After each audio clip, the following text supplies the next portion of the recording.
sacred path we walk upon, the sacred path we walk upon, the sacred path we walk upon, with every step we take. Way Anna, hey Anna, hey Anna. Way Anna, hey Anna, hey Anna. Way Anna, hey Anna, hey Anna. Way Anna, hey Anna, way Anna, hey Anna.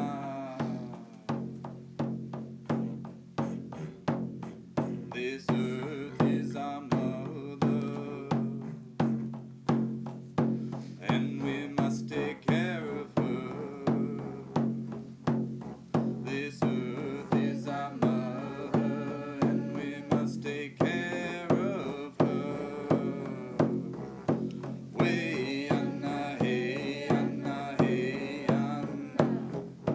Way Anna, hey Anna, way Anna. Way Anna, hey Anna, way Anna. Way Anna, hey Anna, way Anna, hey Anna. This earth is our body, and fire our spirits, air our breath, and water our blood. This earth is our body, and fire our spirits, air our breath, and water our blood. Way Anna, hey Anna, hey Anna. Way Anna, hey Anna, hey Anna. Way Anna, hey Anna, hey Anna. Way Anna, hey Anna, way Anna, hey Anna. The sacred path we walk upon, the sacred path we walk upon, the sacred path we walk upon, with every breath we take. This earth is our mother, and we must take care of her. This earth is our mother, and we must take care of her. Way Anna, hey Anna, hey Anna. Way Anna, hey Anna, hey Anna. Way Anna, hey Anna, hey Anna. Way Anna, hey Anna, way Anna, hey Anna.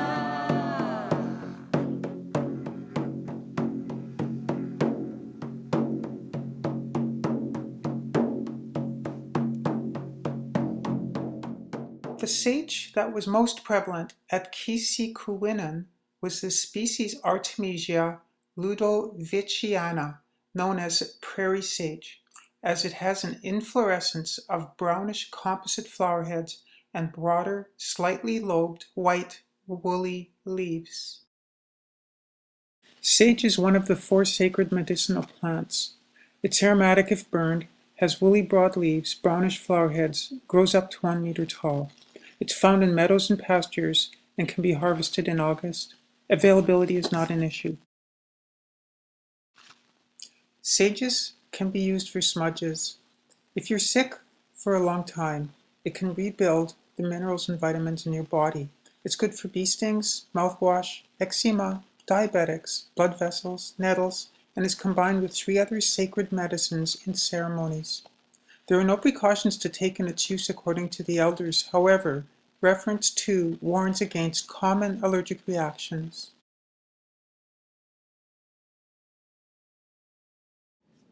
Red willow was used as the original tobacco for smudging and cleansing in sweat lodges, as well as for traditional healing and ceremonies was also one of the sacred medicines until it was replaced by tobacco that is harvested by companies in the U.S. Tobacco is considered the first plant that the Creator gave to Indigenous peoples, and it is used with cedar, sage, and sweetgrass. Traditional tobacco was used for offering for everything and in every ceremony, and is still used today. It can be found in wet forests or near river banks across Canada. The branches are cut off near the base of the branch, and caution is used as not to cut off too many branches from the same shrub. The outer bark is scraped off, and the inner bark part is scraped and dried for smudging. It can be mixed with dried sage for smoking. The shrub is usually up to 3 millimeters tall, with red, aromatic bark and opposite leaves. Medicine coughs, colds, and chest problems. The root can be used for children with diarrhea. When harvesting, it is best to chop off one or two lower middle part of the tree near the stem. The elder who gave the teaching stressed that it is best to move to another tree and not to overdo cutting branches from the same tree.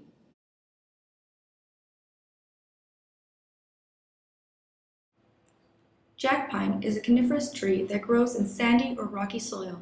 The tree is important in fire regeneration of the boreal forest as the cones open when heated. Jack pine is used as a poultice for frostbite and as a tea for snow blindness. Pine gum can also be chewed for a cold medicine.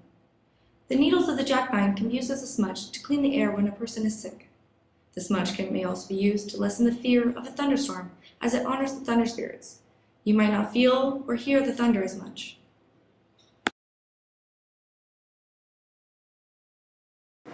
They're looking for that love, so we tell them, you clean your house with that smudge, everything. Open the door, put a little bit of tobacco and food, and tell them to go.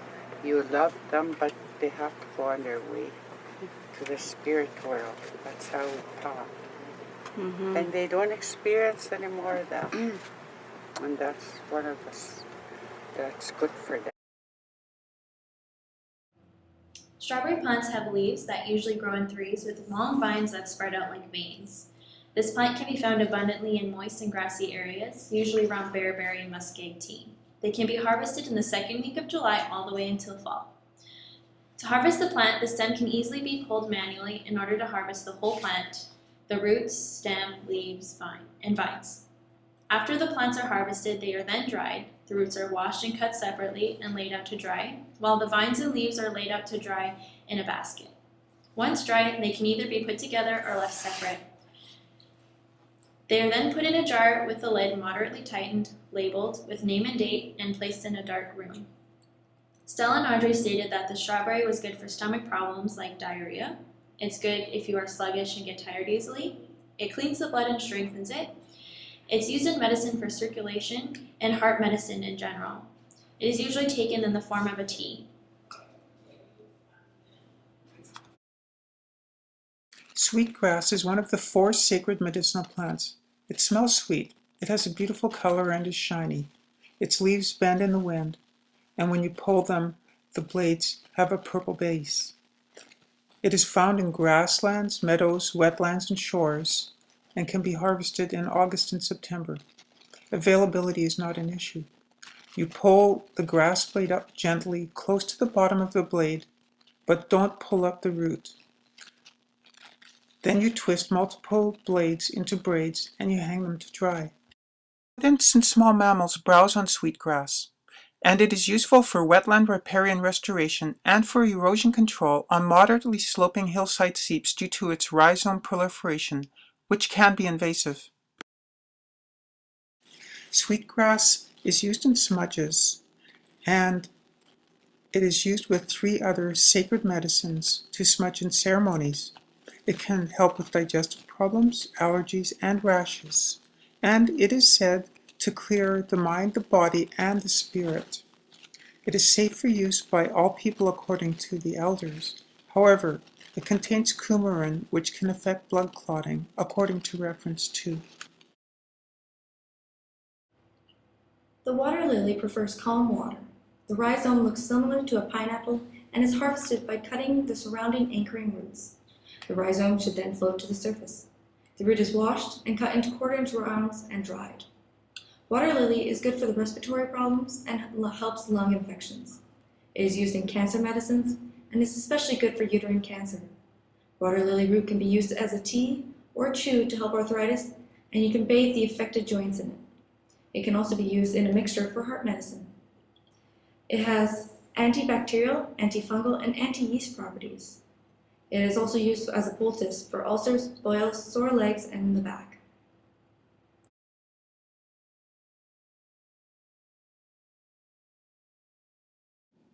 Tree lichen is also known as old man's beard.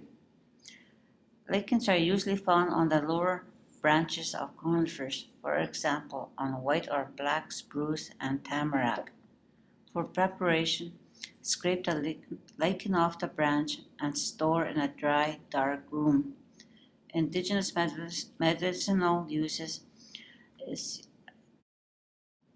the lichen is used to stop nosebleeds by stuffing the nose with the lichen, and it also used as an antibiotic for infections, bronchitis, and strep throat. How to use? The lichen is usually scraped and dried and used as tea. And for harvesting, it is best to chop off 1 or 2 lower middle part of the tree near the stem. The elder who gave the teaching stressed that it is best to move to another tree and not to overdo cutting branches from the same tree.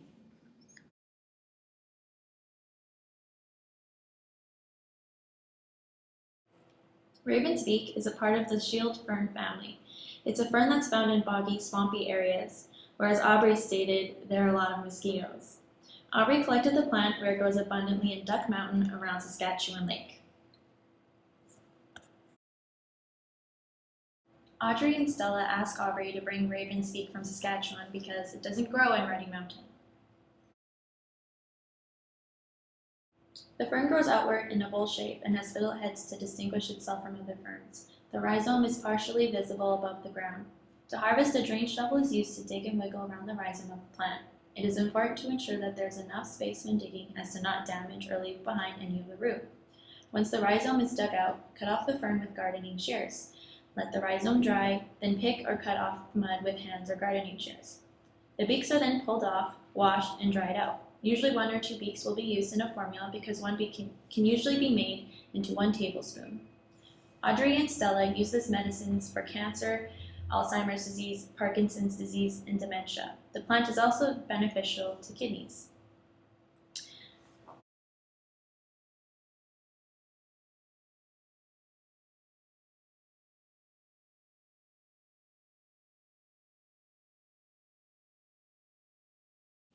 Horsetail is also known as snakegrass.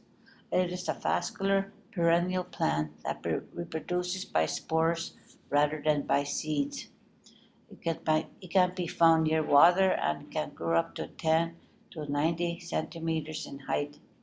Its diameter is about 3 to 5 meters and has notches or joints that are spaced by 6 inches. And for preparation, it must be chopped up into 1/2 inch pieces, allowed to dry on paper in a basket, and stored in a dark room. The indigenous medicinal uses are from teachings from the elders, and it is used for flushing arteries, and it is good for the liver and kidneys. It is great for colds by drinking the tea, and it reduces swollen glands.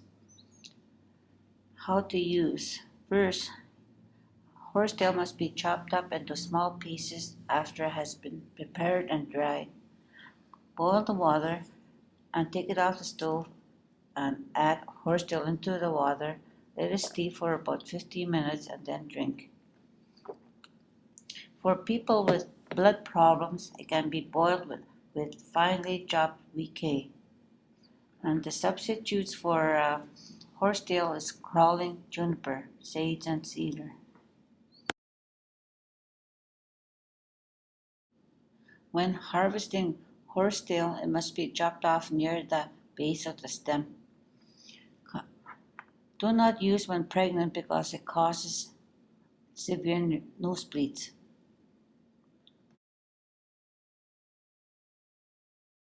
Seneca, or snake root, a part of the milkwort family, has leaves that grow in a bowl shape with greenish-white flowers growing straight upwards from the stem. These plants can be found in grassy, open areas and can be harvested in the last few weeks of August. This year, the Seneca was hard to find as it had bloomed early and no longer had its flowers. It was scarce in areas that it was usually abundant. For this plant, the root is used. To harvest, it must be dug out similar to the raven's beak. Once harvested, the root is first washed and cut into smaller pieces, then to be laid out to dry. Once dry, it is put in a jar with its name and date and stored in a dark room. Seneca is good to open glands and improve circulation. It dissolves toxins such as cysts, and it cleans the respiratory system. Stella had taken us to a place where she knew Seneca grew abundantly. However, upon arrival, there was hardly any. I heard from Chad that there was a large growth market for Seneca. This led me to wonder if people are now looking to harvest it more, which is leading to the scarcity of the plant. Muskeg tea is also known as Labrador tea. It is a stout, erect, aromatic shrub with alternate evergreen leaves and rusty hair underneath the leaves, with the leaf edges rolled under. It is found in muskeg bogs and wet coniferous woods. It can be harvested in August or thereafter. Cut the plant stems with the leaves or remove the leaves from the stem. Caribou and moose browse on muskeg tea and its nectar is used by butterflies and birds. Wetlands are slowly disappearing due to decrease in ungulates that graze them and encroachment by hardwoods and conifers. Burning helps to regenerate muskeg tea as the rhizomes escape fire. It still has good availability in Canada. Use dried muskeg tea leaves alone or in a formula. You can use them for urinary tract infections, migraines, high blood pressure, as a blood purifier, and as a foot soak for diabetes, as a poultice for gangrene or ulcers to suck out poison from the sores. It has many vitamins and minerals, so builds the immune system. It helps the stomach and can be taken daily as a preventative diabetic tea. It lowers the blood sugar. You can use it as eye drops for eye diseases as well. According to the elders, there are no precautions with respect to the use of muskeg tea. However, it contains toxic alkaloids, so it should not be used as a decoction. Also, do not confuse it with toxic bog laurels, which grow in the same areas. New trips to this muskeg tea bog, we had to hop from log to log to get to a decaying trapper's cabin above knee-deep bog water. On one Thanksgiving canoe trip, the lake was low, so the bog was dry. The muskeg tea called me to fall back into it, and I was engulfed in its wild aroma. Soon, all the participants were enjoying muskeg tea aromatherapy. Grandfather root is the grandfather of all medicine for the First Nations of Keeseekoowenin. It is primarily the root that is used to balance all medicines and is added to every formula. The root is good for arthritis and may be drank as a tea or as a poultice. The root is ground and mixed with bear grease and applied to swollen limbs and arthritic joints overnight. Grandfather root is also used as a preventative cancer medicine by mixing a teaspoon and a cup of hot water. They say if you drink this every day, you will not get cancer, and it warms the body. The seeds can also be dried and used as a smudge to help addictions by lessening the cravings. If the seeds are made into a tea, you can drink it, but if you drink alcohol afterwards, the individual will get violently ill.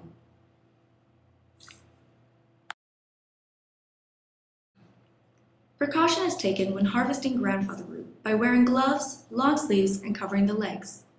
The stems and the leaves may blister the skin in UV light as it contains a chemical that is photosensitive. The root is washed and cut into quarter-inch rounds and cut in half again while fresh. It is then dried. The smaller pieces are easier to powder when needed.